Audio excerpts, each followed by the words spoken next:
नमस्कार विद्यार्थी मित्रांनो, आज आपण chapter number 4.5 a book review याबद्दल बघणार आहोत. बुक रिव्ह्यू म्हणजे एक कादंबरी असेल, त्या कादंबरीवर आधारित तुम्हाला काही वाक्य किंवा एखादी गोष्ट सांगितलेली आहे. ते कोणती आहे? George secret key to the universe. म्हणजेच काय, तर जॉर्जने जगाला किंवा विश्वाला, युनिवर्स म्हणजे विश्वाला दिलेली गुपिते. बघा विद्यार्थी मित्रांनो, आता आपण मी वाचेल, तुम्ही लक्ष द्या. George's dad is an ardent environmentalist. In fact, both his parents are convinced that modern inventions of science and technology have caused a lot of damage on the earth. They are committed to the cause of saving the planet. They use a bicycle instead of a car. There is a ban on TV and computers in their house. They don't buy things like bread and biscuits. They eat only vegetarian and home cooked food. They even use candles to light the house to avoid using electricity. Poor George has to suffer a lot of jeering and ridicule from his friends because of all this. बघा विद्यार्थी मित्रांनो, काय सांगितलं आहे. George dad is an ardent environmentalist. जॉर्जचे जे वडील होते ते एन्व्हायरमेंटलिस्ट होते. म्हणजेच काय, तर ते एक सामाजिक क्षेत्रामध्ये काम करणारे पर्यावरणवादी होते. In fact both his parents are convinced that modern invention of science and technology. तर त्याचे जे काही वडील होते, आई होती, यांना सायन्स आणि टेक्नॉलॉजीबद्दल कन्व्हिन्स करण्यामध्ये जॉर्जला अडचणी येत होत्या. आणि मग यामुळे काय व्हायचं, they have इन्व्हेन्शन्स of science and technology have cause a lot of damage on the earth. आणि त्यांना असं वाटायचं की या इन्व्हेन्शनमुळे, या सायन्स आणि टेक्नॉलॉजीमुळे आपल्या अर्थला, आपल्या पृथ्वीला काय होतं आहे, डॅमेज होतं आहे, म्हणजेच काय, नुकसान होतं आहे. आणि they are committed to the cause of saving the planet. आणि मग त्यामुळे ते काय करायचे, तर ते त्या आपल्या या विश्वाला वाचवण्यासाठी ते प्रयत्न करत होते. ते बायसिकल वापरायचे, कार वापरायचे नाही. त्यांच्या घरामध्ये, जॉर्जच्या घरामध्ये टी व्हीवर आणि कम्प्युटरवर बॅन होतं म्हणजेच काय, तर त्याच्या घरामध्ये ते वापरलंच जायचं नाही, त्यामध्ये मनाई होती त्याला. त्याचबरोबर त्याच्या घरामध्ये बिस्किट आणि ब्रेड जे होते ते सुद्धा खाल्ले जायचे नाही. ते फक्त व्हेजिटेरियन होते. व्हेजिटेरियन म्हणजे काय, तर शाकाहारी. आणि ते फक्त शाकाहारी होते, पण ते घरामध्ये तयार केलेलं अन्नच खात होते फक्त. मग ते घरामध्ये they even use candles to light the house to avoid using electricity. इथपर्यंत गोष्ट होती त्यांची की ते घरामध्ये इलेक्ट्रिसिटी वापरत नव्हते. म्हणजे आजच्या घडीला आपण जी वीज वापरतो ती वीज ते वापरायची नाही, तर ते घरात काय वापरायचे, कॅन्डल्स वापरायचे. आणि मग यामुळे काय व्हायचं, तो जो काही जॉर्ज होता त्या जॉर्जला सफरिंग करावं लागायचं, जेरिंग करावं लागायचं, रेडिक्यूल करावं लागायचं. कोणाकडून, तर त्याच्या फ्रेंड्सकडून. त्याचे फ्रेंड त्याला चिडवायचे, त्याची मजा घ्यायचे की अरे तुझ्या घरामध्ये असे काय वागतात तुझे आईवडील, किंवा तुझ्या घरामध्ये तर दिवा पण नाही, तुझ्या घरामध्ये तर टी व्ही पण नाही, अशा प्रकारे तुझ्याकडे कार पण नाही. अशा प्रकारे ते सर्व त्याचे जे मित्र होते ते त्याला चिडवायचे. बघा पुढे बघा. Actually George doesn't think that either the TV or the computer is a bad thing. He has tried to tell his parents that it's possible to save the earth using the computers and the internet. But no, in their house there can't be any discussion on that issue. George always likes to know why, but who is to answer his questions? His parents think that he is still too young to understand global issues. काय व्हायचं, तर George जो काही होता तो George doesn't think that either the T V and or the computer is a bad thing. जॉर्जला असं वाटायचं की हे कसं काय बॅड असू शकतं, हे कसं काय चुकीचं असू शकतं की टी व्ही आणि कम्प्युटर हे बॅड थिंग्स आहेत. त्याला नेहमी प्रश्न पडायचा. आणि he has to try to tell his parent that is possible to save the earth using the computers and the internet. आणि आपण आपली जी काही पृथ्वी आहे, आपलं जे काही विश्व आहे, या विश्वाला वाचवू शकतो. कशामुळे, तर कम्प्युटर आणि इंटरनेटमुळे सुद्धा. तो त्याच्या वडिलांना, त्याच्या आईवडिलांना, त्याच्या पॅरेंट्सला तो सांगायचा प्रयत्न करायचा. बट नो, पण नाही, त्याच्या घरामध्ये याच्यावर any discussion of that issue, they can't to be any discussion. त्याच्या घरामध्ये त्यांनी, त्याच्या वडिलांनी, आईवडिलांनी स्पष्ट सांगून टाकलं होतं की या गोष्टीवर कोणत्याच प्रकारचं डिस्कशन, चर्चा करायची नाही. आणि त्याच्यामुळे त्याला नेहमी प्रश्न पडायचा की या माझ्या सर्व प्रश्नांची उत्तरं, या माझ्या घरामध्ये ज्या काही गोष्टी घडत आहेत त्या सर्व गोष्टींची उत्तर मला देईल कोण, असा त्याला नेहमी प्रश्न पडायचा. मग त्यामुळे काय व्हायचं, his parents think that he is still too young to understand global issues. आणि त्याच्या आईवडिलांना असं वाटायचं की, त्याच्या पॅरेंट्सला असं वाटायचं की जॉर्ज जो आहे तो या ग्लोबल इश्यूज, हे जे काही जागतिक गोष्टी आहेत, हे जे काही जागतिक प्रश्न आहेत, या समजण्यासाठी तो अजून खूप लहान आहे, असं त्याच्या आईवडिलांना नेहमी वाटायचं. पुढे बघा काय. One day, however, George unexpectedly acquires a new friend and next door neighbor Annie. Annie's father Eric is a brilliant scientist and ever willing to answer all of George's questions. Eric has built a super intelligent computer named Cosmos. Cosmos has incredible powers.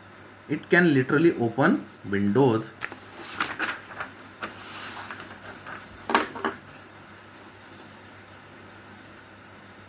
on the universe and take you to any planet, star, comet, and even to a black hole.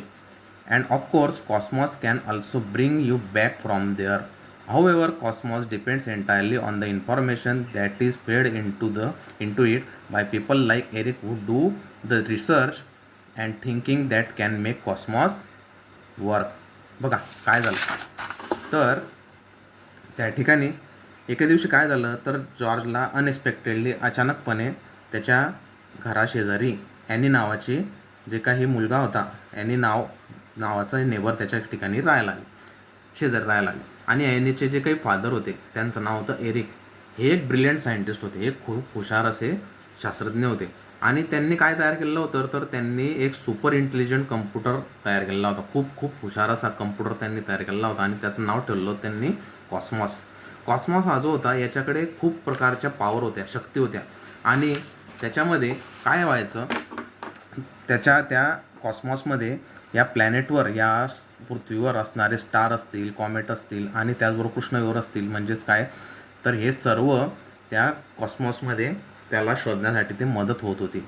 मग त्यामुळे Cosmos depends entirely on the information that is fed in to the by people like Eric, who do the research and thinking that can make cosmos work. आणि आपले जे काही पृथ्वी आहे, या पृथ्वीवर असणारे किंवा या अंतराळामध्ये असणाऱ्या सर्व गोष्टी जाणून घेण्यासाठी या कॉस्मॉसचा खूप मोठ्या प्रमाणामध्ये त्यांना उपयोग होत होता.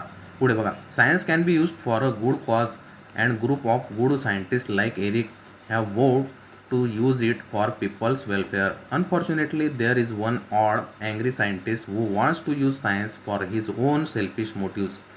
He is planning to steal Cosmos and all the Eric's research so that he can establish his own rule on another planet. It so happens that only George can do something to overcome and the wicked plans of the nasty scientists.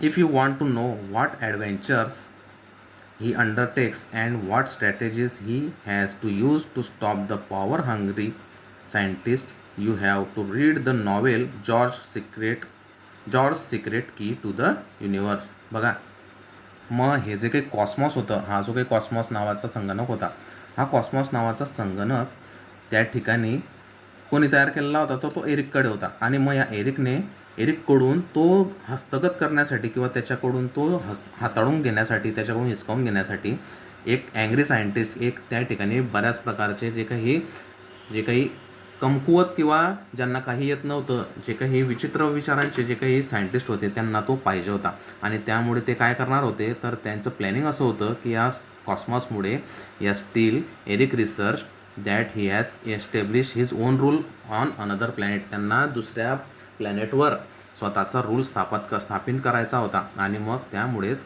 त्यांना ते adventures करायचे होते आणि त्यांना स्वतःच्या strategies ठरवायच्या होत्या, स्वतःचे निर्णय घ्यायचे होते. आणि मग या सर्व गोष्टींपासून सुटण्यासाठी आणि यांच्यापासून वाचण्यासाठी जॉर्जने काय केलं तर या सर्व गोष्टींसाठी तुम्हाला George secret key to the universe म्हणजेच काय तर जॉर्जने विश्वाला दिलेली जी काही गुपितं आहेत हे सर्व तुम्हाला त्या पुस्तकामध्ये तुम्हाला त्या कादंबरीमध्ये बघावी लागतील. बघा पुढे बघा आता. The author of this wonderful adventure is Lucy Hawking. The story of the novel is imaginary, but it also includes plenty of charts, photographs, boxes that give you hard facts about our solar system, galaxies, space, and the whole universe. This information has been presented in a very simple, easy to understand manner by none other than Stephen Hawking, who is said to be one of the greatest scientists of our times. His achievements are all the more astounding as he is a victim of many physical ailments. He has to use a wheelchair to move about and use a computerized voice system in order to speak. The story of Stephen Hawking triumph over his physical disabilities is itself an inspiring adventure. बघा विद्यार्थी मित्रांनो, मग आता हे जे काही सर्व George secret key to the universe आहे, जॉर्जने विश्वाला सांगितले जे काही गुपितं आहेत, हे कोणी ऑथर केलेले आहेत, हे कोणी लिहून ठेवले आहेत तर लुसी हॉकिंग नावाच्या एका शास्त्रज्ञाने ऑथरने ते लिहून ठेवले आहेत, म्हणजे प्रकाशकाने ते लिहून ठेवले आहेत. आणि ही जी काही स्टोरी आहे, ही नॉवेल जी आहे ही इमॅजिनरी आहे. ह्याच्यामध्ये बऱ्याच प्रकारचे तुम्हाला गोष्टी सांगितल्या आहेत, बऱ्याच प्रकारचे त्या ठिकाणी काल्पनिक गोष्टीसुद्धा तयार केलेल्या आहेत. फोटोग्राफ्स आहेत दिलेले, चार्ट दिलेले आहेत. आणि याच्यातून तुम्हाला काय होणार आहे तर सोलार सिस्टीम म्हणजे आपले जे काही सूर्यमाला आहे, आपले जे काही गॅलेक्सीज असतील, स्पेस असेल, म्हणजे तुम्हाला या अंतराळामध्ये असणारे जे काही सर्व गोष्टी आहेत पूर्ण युनिवर्सबद्दल त्या तुम्हाला या लुसी हॉकिंग्सच्या त्या पुस्तकामध्ये, त्या कादंबरीमध्ये तुम्हाला बघायला मिळतील. याच्यामध्ये सर्वात महत्त्वाची एक गोष्ट म्हणजे काय, it is easy to understand manner by none other than Stephen Hawkings. याच्यामध्ये सर्वात महत्त्वाचं म्हणजे काय तर स्टीफन हॉकिंग नाव तुम्ही ऐकलेलं असेल विद्यार्थी मित्रांनो. बऱ्याच वेळेस जर तुम्ही डिस्कवरी चॅनल बघत असाल तर त्या ठिकाणी त्या डिस्कवरी चॅनलवर सुद्धा स्टीफन हॉकिंग त्यांना दाखवलं जातं. बघा ते व्हीलचेअरवर बसलेले असतात, त्यांच्या कानाला एक प्रकारचं मशीन लावलेलं असतं, त्यांना स्वतःला बोलता येत नाही, त्यांना व्यवस्थित बघता येत नाही. अशा प्रकारे एका ठिकाणी ते पूर्ण त्यांच्यामध्ये डिसॅबिलिटी आहे आणि ती एवढी डिसॅबिलिटी असतानासुद्धा ते एक मोठ्या कृष्णविवर शोधण्यामध्ये सर्वात मोठा जर कोणाचं जर काही योगदान असेल तर ते या स्टीफन हॉकिंग्स नावाच्या व्यक्तीचं आहे. विद्यार्थी मित्रांनो, म्हणजे याच्यावरून तुम्ही विचार करू शकतात की तुमच्यामध्ये जरी डिसॅबिलिटी असतील किंवा एखाद्यामध्ये जरी डिसॅबिलिटी असतील तरी त्यामुळे तुम्हाला तुमच्या यशापासून कोणीही रोखू शकत नाही. हे तुम्हाला जर बघायचं असेल तर तुम्हाला ही सर्व इन्स्पायरिंग गोष्ट आहे. कोणाबद्दल तर Stephen हॉकिंग्सबद्दल. The book includes very attractive and expressive sketches drawn by Garry Parsons नावाच्या व्यक्तीने त्या ठिकाणी तुम्हाला अट्रॅक्टिव्ह असे आणि एक्सप्रेसिव्ह असे स्केचेस त्या ठिकाणी त्या कादंबरीमध्ये तुम्हाला दिलेले आहेत. It is true that excessive use of science and technology can give rise to certain problems. आपल्याला एक गोष्ट माहीत आहे विद्यार्थी मित्रांनो की जास्तीत जास्त जर जेव्हा आपण टेक्नॉलॉजीचा यूज करू त्यावेळेस साहजिकच या जगावर, या प्लॅनेटवर प्रॉब्लेम क्रिएट होतील. But turning away from technology is not the solution. पण आपण त्यापासून वळून जाणं, टेक्नॉलॉजीपासून दूर जाणं हे काही आताच्या युगामध्ये शक्य नाही. That is why the Hawkings have given an important message in the book. more research, more studies and more commitment to use them not for selfish gains but for the welfare of the entire living world. म्हणजेच काय, खूप प्रकारचे research केले, खूप प्रकारचे संशोधनं केले, खूप प्रकारचा अभ्यास केला, खूप प्रकारचे त्या ठिकाणी कमिटमेंट्स केल्या, तरी तुम्ही स्वतःला सेल्फिश म्हणू नका, कारण ते तुम्ही जगासाठी एक आदर्श म्हणून बघत आहात आणि त्यांच्यासाठी आदर्श म्हणून त्या तुम्ही जगाला ते देत आहात. विद्यार्थी मित्रांनो, अशा प्रकारे हा George secret key to the universe हा पाठ आपल्याला या ठिकाणी संपलेला आहे. तुम्हाला खाली या ठिकाणी युनिवर्स, आर्डन या खाली शब्दार्थ दिलेले आहेत, ते तुम्ही आता स्वतः घरी लिहून घ्यायचे आहेत. आणि काही अडचण असेल तर मला तुम्ही फोन करू शकता. तोपर्यंत धन्यवाद.